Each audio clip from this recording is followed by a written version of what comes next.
नमस्ते विद्यार्थियों, डॉक्टर कीर्ति की हिंदी की दुनिया में आपका स्वागत है। आज मैं आपके लिए कक्षा छठी मराठी सुलभ भारती इसका 8वां अध्याय कुंदाचे साहस यह लेकर आई हूँ स्वाध्याय के लिए। इसका व्याख्या वाला वीडियो मैंने ऑलरेडी अपलोड कर चुकी हूँ, तो उसे आप मेरे चैनल डॉक्टर कीर्ति हिंदी की दुनिया पर जाकर देख सकते हैं। आज हम इसके स्वाध्याय को करते हैं। स्वाध्याय शुरू करने से पहले मैं आपसे एक रिक्वेस्ट करना चाहती हूँ कि अभी तक अगर आपने मेरे चैनल को सब्सक्राइब नहीं किया है तो सब्सक्राइब कर लीजिए, अपने फ्रेंड्स के साथ में शेयर कीजिए और मेरे इस चैनल को, मेरे वीडियोस को लाइक ज़रूर कीजिए। आइए स्वाध्याय को शुरू करते हैं। स्वाध्याय में हमें पहला प्रश्न दिया है, 2-3 वाक्यात उत्तरे लिहा। इसमें पहला प्रश्न है, झाडे शेते हिरवीगार कशामुळे झाली होती। आ नंबर है, कुंदा केव्हा पोहायला शिकली होती। अब पहले प्रश्न का मीनिंग है, झाडे शेते हिरवीगार कशामुळे झाली होती, यानी झाड़ और खेत हरे हरे किस कारण से हो गए थे। कुंदा केव्हा पोहायला शिकली होती, यानी कुंदा तैरना कब सीखी थी। कुंदाला नदीवर कोणते दृश्य दिसले, यानी कुंदा को नदी पर कौन सा दृश्य दिखाई दिया।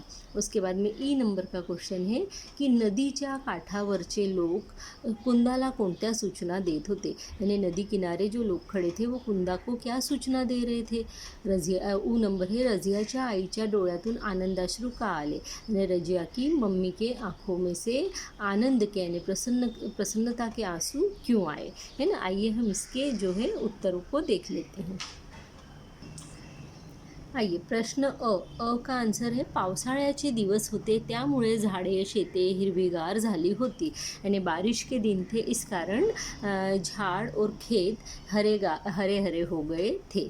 क्वेश्चन नंबर आ का आंसर है, कुंदा वयाच्या 8व्या वर्षी पोहायला शिकली होती, यानी कुंदा उम्र के 8वें साल पे तैरना सीखी थी। ई नंबर के क्वेश्चन का आंसर है, रजिया पाण्यात गटांगळ्या खात पाण्याच्या प्रवाहाबरोबर पुढे पुढे वाहत चालली होती। हे दृश्य कुंदाला नदीवर दिसले, यानी रजिया जो है पानी के अंदर गटांगळ्या यानी गुलांटियाँ खाते हुए आगे नदी के यानी पानी के प्रवाह के साथ, पानी के गति के साथ में बहती चली जा रही थी। बहाव के साथ, प्रवाह यानी बहाव के साथ आगे आगे बहती चली जा रही थी। ये दृश्य कुंदा को नदी पर दिखा। ठीक है, ई नंबर का आंसर देख लेते हैं।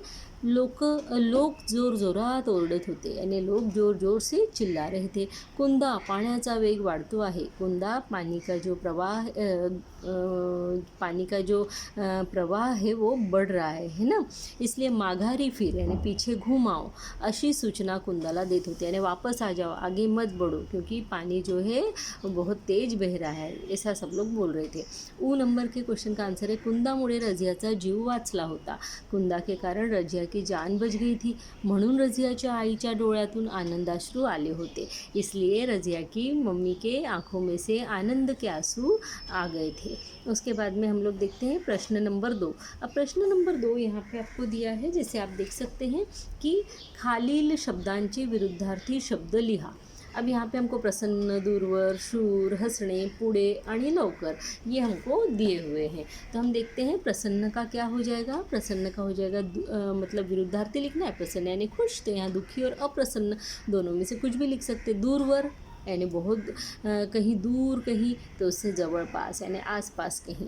शूर यानी कि साहसी, उसका उल्टा हो जाएगा कायर यानी डरपोक, भित्रा, भित्री, इस तरीके से आप लिख सकते हैं। नेक्स्ट देखते हैं, इसके अंदर हमको दिया हुआ है हंसने, हंसने यानी हंसना, उसका विपरीत हो जाएगा रड़ने यानी रोना, पुढे यानी आगे, मागे यानी पीछे, लवकर यानी जल्दी, उशिरा यानी देर से। अब हम नेक्स्ट क्वेश्चन देख लेते हैं कि क्या हमको दिया हुआ है। तो नेक्स्ट क्वेश्चन आपको यहाँ पे दिया हुआ है कि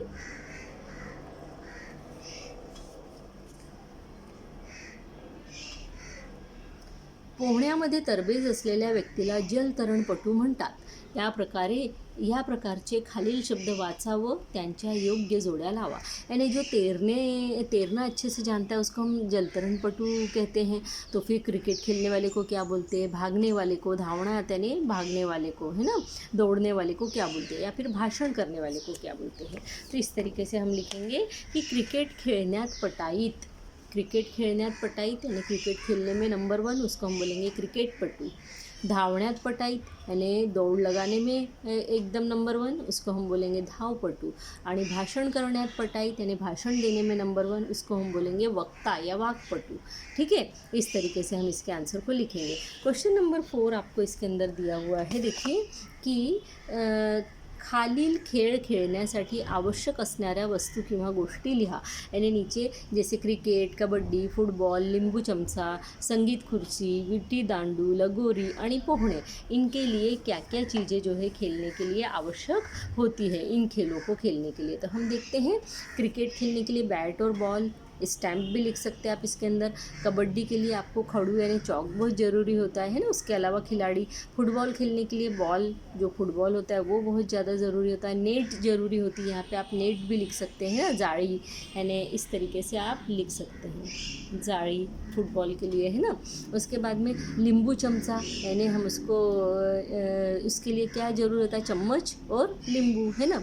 संगीत खुर्ची खेलने के लिए खुर्चियों की ज़रूरत होती है और संगीत की, हिंदी में कुर्सियाँ बोला जाता है लेकिन मराठी में खुर्चियाँ या खुर्ची ऐसा बोलते हैं। विटी दांडू, विटी दांडू जो है मैदानी गेम है, इसलिए इसके लिए काठी यानी लकड़ी की आवश्यकता होती है। दांडू यानी भी लकड़ी होता है और मैदान में खेलते हैं, है ना। लगोरी, लगोरी यानी सितोलिया जिसको हिंदी में बोला जाता है, तो उसके लिए बॉल, दगड़ यानी छोटे छोटे टब्बे टाइप होते हैं वो, और लगोरिया, उसी को लगोरिया भी बोला जाता है, वो उसकी ज़रूरत होती है। पोहणे यानी तैरने के लिए पानी की ज़रूरत होती है। जल तरण यानी किसी भी स्विमिंग पूल की ज़रूरत होती है, नदी की, तालाब की, है ना। उसके अलावा स्विमिंग कॉस्ट्यूम वो आप इसके अंदर लिख सकते हैं, है ना। आइए आगे का क्वेश्चन देख लेते हैं। क्वेश्चन नंबर 5 आपको दिया हुआ है, कंसातील वाक्प्रचाराचा दिलेल्या वाक्यात योग्य ठिकाणी वापर करा। अब यहाँ लिखा है, शाळेची सुट्टी झाल्याबरोबर शाळेच्या मैदानात विद्यार्थ्यांचा काय वाढला, तर गलका वाढला। गलका यानी गर्दी, भीड़, है ना। जैसे स्कूल की छुट्टी हुई, स्कूल के मैदान में विद्यार्थियों की भीड़ बढ़ गई। दूसरा आपको दिया हुआ है यहाँ पर,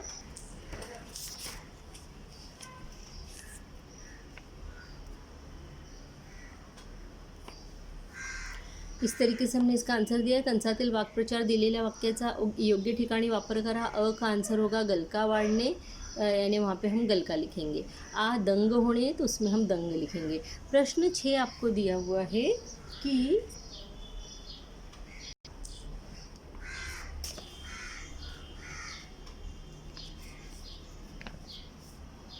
प्रश्न 6 आपको दिया आहे, आंतरजालाचा उपयोग करून भारतीय जलतरणपटू यांची माहिती घ्या व प्रत्येक खेळाडूंची माहिती 4-5 वाक्यात लिहा, है ना। और प्रश्न 7 है, तुम्ही रजियाचे हितचिंतक आहात, ह्या नात्याने तिला कोणत्या सूचना द्याल। यानी पहले प्रश्न में आपको बताया गया इंटरनेट का उपयोग करके भारतीय जितने भी तैराक हैं उनकी माहिती लो और उनके बारे में 4 से 5 वाक्य लिखो। प्रश्न 7 है, अगर तुम रजिया के हितचिंतक होते तो तुम उसे कौन कौन सी सूचना देते। आइए दोनों के आंसर हम लोग देखते हैं। पहला आंसर उत्तर नंबर 6 देखते हैं, भारतीय जलतरणपटू। पहला नाम हमने लिया है शिवानी कटारिया का, इनका जन्म स्थान है गुड़गांव। इसका जन्म दिनांक है 27/9/1997। इन्होंने पदक कौन कौन से जीते, तो भारतासाठी खेळताना यानी भारत के लिए खेलते हुए 2013 में उन्हाळी ओलंपिकमध्ये यानी गर्मियों के जो ओलंपिक होते हैं उसमें भारताचे प्रतिनिधित्व केले, भारत का प्रतिनिधित्व किया, है ना। दूसरा है कांचनमाला पांडे देशमुख, ये इनका सरनेम है। इनका जन्म 31 दिसंबर 1990 को हुआ। स्थान कहाँ, भारत में। और इनके बारे में हम लिख रहे हैं कि आंतरराष्ट्रीय दर्जाची भारतीय जलतरणपटू आहे, यानी इंटरनेशनल लेवल की जलतरणपटू है ये। तिने आपल्या अंधत्वावर मात करून जिद्दीने पोहायला शुरुआत केली। ये इनको दिखाई नहीं देता है, इसलिए इन्होंने अपने अंधेपन पर मात करके और तैरने की शुरुआत की। उसके अलावा हम लिखते हैं, मेक्सिकोमध्ये झालेल्या जागतिक जलतरण स्पर्धेत सुवर्ण पदक जिंकले। यानी मेक्सिको में जो पैरा जागतिक जलतरण यानी स्विमिंग की स्पर्धा हुई थी उसके अंदर इन्होंने गोल्ड मेडल जीता है। आइए आगे का क्वेश्चन का आंसर देखते हैं। आगे का क्वेश्चन इस तरीके से था कि अगर आप रज़िया के हितचिंतक होते तो आप उसे क्या सलाह देते. तो रझियाच्या हितचिंतक या नात्याने आम्ही रझियाला काही सूचना करू इच्छितो. उदाहरण यानी कुछ सूचना उसे देना चाहते हैं. उदाहरण के लिए लहान मुलांनी पाण्याजवळ जाऊ नये, यानी छोटे बच्चों ने पानी के पास नहीं जाना चाहिए. लहान मुलांनी पाण्याजवळ आई वडिलांचा हात सोडून दूर जाऊ नये, यानी पानी के पास अगर खेल रहे हो तो मम्मी पापा का हाथ छोड़कर दूर नहीं जाना चाहिए. पाण्यात एकट्याने उतरू नये, छोटे बच्चों ने अकेले पानी में नहीं उतरना चाहिए. आणि मोठ्यांचे म्हणणे ऐकावे और बड़े जो बोल रहे हैं, सूचना दे रहे हैं, उसको सुनना चाहिए. आगे का प्रश्न देखते हैं. प्रश्न 8 आपको दिया है. पाठ वाचून तुम्हाला कुंदाचे कोणकोणते गुण जाणवले ते लिहा. हाँ, तो प्रश्न 8 इसमें हम जो है कुंदा को देखने के बाद हमें क्या समझ में आता है, कुंदाचे कौन कौन से गुण जानवतात, तो उसके लिए लिख सकते हैं. कुंदा कैसी लड़की थी, हमको उसको देखने के बाद में, उसके बारे में पढ़ने के बाद में समझ में आता है कि वो साहसी, हुशार, जिद्दी, एकाग्रचित्त असणारी, मदतीचा भाव असणारी, उत्तम जलतरणपटू, धाडसी अशी कुंदाचे गुण आम्हाला पाठ वाचून जाणवले. यानी कुंदा साहसी है, बहुत होशियार है, एकदम जिद्दी लड़की है. जिद्दी मतलब अच्छे काम के लिए जिद करने वाली. एकाग्रचित्त असणारी यानी कॉन्सन्ट्रेशन से काम करने वाली. मदतीचा भाव असणारी, दूसरों की मदद करने वाली. उत्तम जलतरणपटू, अच्छी तैराक. धाड़सी यानी बड़ी हिम्मती. ऐसे सारे गुण हमें इस लेसन को पढ़ने के बाद में समझ में आते हैं. आगे का क्वेश्चन आपको दिया हुआ है कि कुंदाचे अभिनंदन करणारा, कुंदाचे अभिनंदन करणारा कोणता संदेश तुम्ही भ्रमणध्वनीवरून पाठवाल ते खालील चौकोनात लिहा. तो हम इस तरीके से लिख सकते हैं. भ्रमणध्वनि यानी फ़ोन पर से, है ना. तो आप क्या लिख सकते हैं कि प्रिय लिख सकते हैं, यानी बोल सकते हैं. फ़ोन जब कुंदा उठाए तो आप क्या बोल सकते. प्रिय कुंदा, तू खूप धाडसी मुलगी आहेस, यानी तू बहुत हिम्मत वाली लड़की आहे. तू रझियाचा जीव वाचवला, तूने रझिया की जान बचाई. आणि तुझ्या साहसी वृत्तीला बघून आम्ही सर्वजण तुझ्यावर खूप अभिमान करतो. और तेरी इस साहसी स्वभाव को देखकर हम सब तेरे ऊपर बड़ा अभिमान करते हैं. तुझे खूप खूप अभिनंदन, यानी तेरा बहुत बहुत अभिनंदन. आगे हमको दिया है वाचू आणि हसू, यानी पढ़ेंगे और हंसेंगे. इस तरीके से आई यानी माँ अपने बच्चे से बोल रही है, किती वेळा तुला सांगायचं त्या डब्याजवळ जाऊ नकोस म्हणून, यानी कितनी बार तुझे बोलना पड़ेगा कि उस डब्बे के पास मत जा. आशू बोलता है, आता नाही सांगावं लागणार, यानी अब नहीं बोलना पड़ेगा. आता त्या डब्यातले लाडू संपले आहेत, यानी अब उस डब्बे में के लड्डू ख़त्म हो गए. जब लड्डू थे तभी वो उस डब्बे के पास जाता था, अब ख़त्म हो गए, अब नहीं जाएगा, है ना. आगे का देखते हैं. एक वेडा गाढवावर बसून जात असतो, यानी एक मूर्ख आदमी गधे के ऊपर बैठकर जाता है. दूसरा वेडा त्याला थांबवतो. दूसरा पागल आदमी उसको रुकाता है और बोलता है, विचारतो यानी बोलता है, अरे हेल्मेट का नहीं घातलंस, तूने हेल्मेट क्यों नहीं पहना. तेव्हा पहिला वेडा म्हणतो, यानी पहले वाला पागल बोलता है, अरे नीट बघ ना खाली, अच्छे से नीचे देख, 4 व्हीलर आहे, 4 व्हीलर, यानी गधा जो है उसकी 4 टांगे हैं, तो ये 4 व्हीलर है. इस तरीके से अब यहाँ पे देखिए आप कि आपण समजून घेऊया. यहाँ पे विशेषण वाले शब्द दिए हैं. खालील शब्द समूह वाचा. ठीक आहे. सुंदर फुले, गोड आंबा, उंच डोंगर, ताजे दूध, पिवळा झेंडू, 7 केळी, लांब नदी, अवखळ मुले. त्यानंतर वरील शब्दसमूहात फुले, आंबा, डोंगर, दूध, झेंडू, केळी, नदी, मुले ही नामे आहेत. नामे मतलब नाउन, है ना, नाउन है ये सब. तर सुंदर, गोड, उंच, ताजे, पिवळा, 7, लांब, अवखळ हे शब्द त्या नामाबद्दल विशेष माहिती सांगणारे शब्द आहेत. मतलब इस नाउन के बारे में विशेष माहिती हमको दे रहे हैं. अशा शब्दांना विशेषण असे म्हणतात. विशेषण यानी क्या, तो एडजेक्टिव, है ना. इस तरीके से उनको कहा जाता है. अब यहाँ पे आपको नेक्स्ट क्वेश्चन इस तरीके से दिया है कि खालील आकृतीत गुलाबाच्या फुलाला 8 विशेषणे लावली आहेत, ती समजून घ्या. यानी ये गुलाब का फूल है, इसको हम कितनी विशेषण लगा सकते हैं, कितने एडजेक्टिव हम इसके साथ में लगा सकते हैं. तो जैसे टवटवीत गुलाब यानी ताज़ा, एकदम ताज़ा. उसका ताजे गुलाब, लाल भडक गुलाब, रंगीत गुलाब, टपोरे गुलाब, सुवासिक गुलाब, नाजुक गुलाब आणि सुंदर गुलाब. इस तरीके से हम लिख सकते हैं. नेक्स्ट दिया है खालील चित्रांना 2-2 विशेषणे लावा. अब जैसे यहाँ पे इमारत आपको बताई गई है ना, तो हम इसको लिख सकते हैं उंच इमारती, सुंदर इमारती. यहाँ पे ससा यानी खरगोश दिया हुआ है, पांढरा ससा, मऊ ससा, है ना, ये हमने विशेषण लगाए इनमें. इसके बाद में कलिंगड़ यानी तरबूज दिया हुआ है, इसका हम लिखेंगे गोड कलिंगड़, मोठा कलिंगड़. हत्ती के लिए हम लिख सकते हैं मोठा हत्ती, काला हत्ती, है ना. इस तरीके से हम इसमें विशेषण लगा सकते हैं. अब यहाँ पे हम देखते हैं खालील वाक्य वाचा. दिया है अरे, और यहाँ पे एक्सक्लेमेटरी का जो है निशान लगा हुआ है। तू पडलास यानी ये क्या है, उद्गार चिन्ह है।